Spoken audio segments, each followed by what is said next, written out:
नमस्कार मित्रमैत्रिणींनो, आज आपण स्वप्न संघर्ष या चॅनलवर साने गुरुजी यांनी लिहिलेलं पुस्तक श्यामची आई या कथेच्या उर्वरित कथेला सुरुवात करूयात. एकदा काय झाले, ती अमावस्याची रात्र होती. भाऊ वडवलीस गेले होते. सकाळी 8 वाजता ते त्या गावी जाऊन पोहोचले होते. आज गावाला जाऊ नका, आज अमावस्या आहे वगैरे घरातील मंडळींनी त्यांना सांगितले. परंतु भाऊ म्हणाले, कसली अमावस्या आणि कसला शनिवार, जे व्हायचे ते होणार. प्रत्येक दिवस पवित्रच आहे, प्रत्येक दिवस देवाच्या घरूनच येतो. ते वडवलीस गेले. दिवसभर राहिले. तिन्ही सांजा झाल्या व ते घरी परत जाण्यास निघाले. घरोब्याच्या एका म्हातारबाईंनी सांगितले, भाऊ दादा, तिन्ही सांजा म्हणजे दैत्याची वेळ, या वेळेस जाऊ नका. त्यातून अवसेची काळ रात, बाहेर अंधार पडेल. तुम्ही नाल्याजवळ जाल तोच अंधार होईल. येथेच वस्तीला राहा. कोंबड्याला उठून थंड वेळेस जा. भाऊंनी ते ऐकले नाही. ते म्हणाले, म्हातारे, अगं पायाखालची वाट, झाली रात्र म्हणून काय झाले, मी जपाजप जाईल. दूध काढतात तो घरी पोहोचेल. भाऊ निघाले. बरोबर गडी होता. त्या म्हातारीचा शब्द जाऊ नका सांगत होता.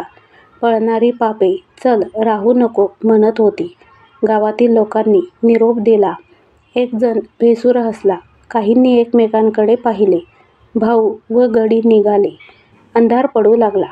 परमेश्वराचे, संतांचे व सतीचे अश्रू चमकू लागले. वडवली गावापासून 1.5 कोसावर एक पर्या होता. पावसाळ्यात त्याला उतार होत नसे. तो पर्या खोल दरीतून वाहत होता. त्याच्या आजूबाजूस किर्र झाडी होती. त्या झाडीत वाघसुद्धा असे. तेथून दिवसाढवळ्याही जाण्यास नवशिक्यास भय वाटे. परंतु भाऊ निर्भयपणे जात होते. त्यांना भीती माहीत नव्हती. भूते-खेते, जीव-जीवाणू कसलेच भय त्यांना वाटत नसे. भाऊ दरीजवळ आले. एकदम शीळ वाजली. भाऊ जरा चपापले. पाप हे भित्रे असते. झुडपातून अंगाला काव फासलेले मांग बाहेर पडले. भाऊरावांच्या पाठीत सोट्या बसला व त्या सरशी ते मटकन खाली बसले. झटकन गडी पळत गेला.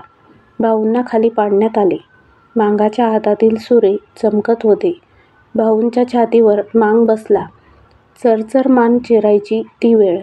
करंदीच्या जाळीत रातकिडे ओरडत होते. शेजारच्या भवनातून एक भुजंग फुत्कार करीत सनकन निघून गेला. मांगाचे तिकडे लक्ष नव्हते. इतक्यात एका म्हातारीने ओरड केली, अरे, बामणाला मारले, खोताला मारले, धावा धावा. ते मांगही जरा घाबरले.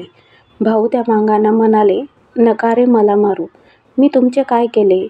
सोडा मला. ही अंगठी, ही सल्लेजोडी, हे 100 रुपये घ्या. सोडा मला. दीनवाणेपणाने त्या मांगांना ते विनवीत होते. म्हातारीच्या ओरडण्याने कोणीतरी येत आहे असे दिसले. कोणाची तरी चाहूल लागली. मांगाने त्या अंगठ्या, ती सल्लेजोडी, ते 100 रुपये घेतले व त्यांनी पोबारा केला. ते मांग काही खरे खुनी नव्हते. या कामात मोरलेले नव्हते. पण दारिद्र्यामुळे हे घोर कर्म करावयास ते प्रवृत्त झाले होते.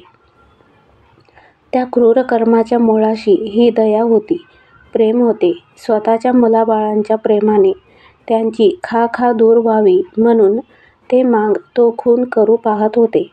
कोणी म्हणतात की जगात कलह, स्पर्धा हेच सत्य आहे. परंतु त्या कलहाच्या मुळाशी, या धडपडीच्या मुळाशी प्रेम आहे. ते प्रेम संकुचित आहे एवढेच.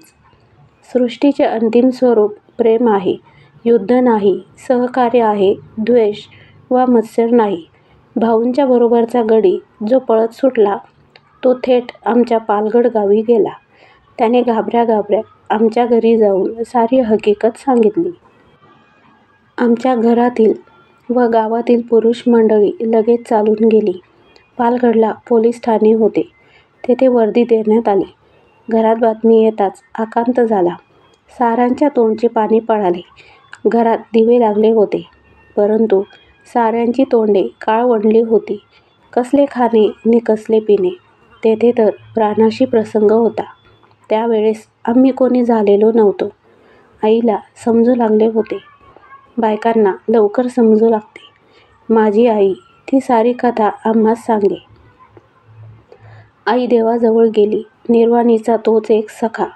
देवाजवळ जाऊन आईने पदर पसरला. ती म्हणाली, देवा नारायणा, तुला माझी चिंता, तुला सारी काळजी.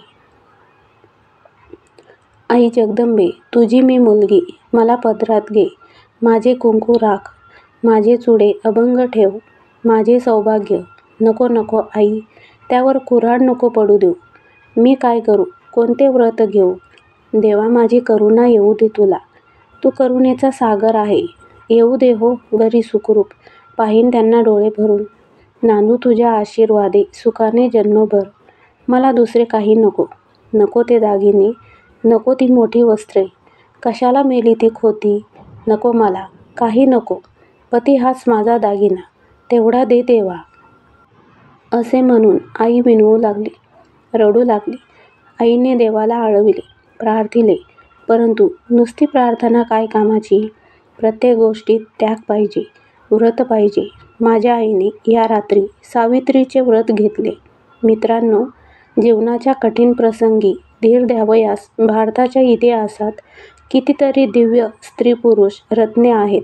राम आहे, हरिश्चंद्र आहे, सीता आहे, सावित्री आहे. तुम्ही इतिहास लिहा किंवा लिहू नका, सावित्री अमर आहे.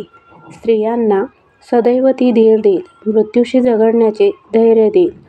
मनुष्याचा पवित्र व निर्मळ निश्चय मरणाजवळ जगण्यासही बळ देत असतो.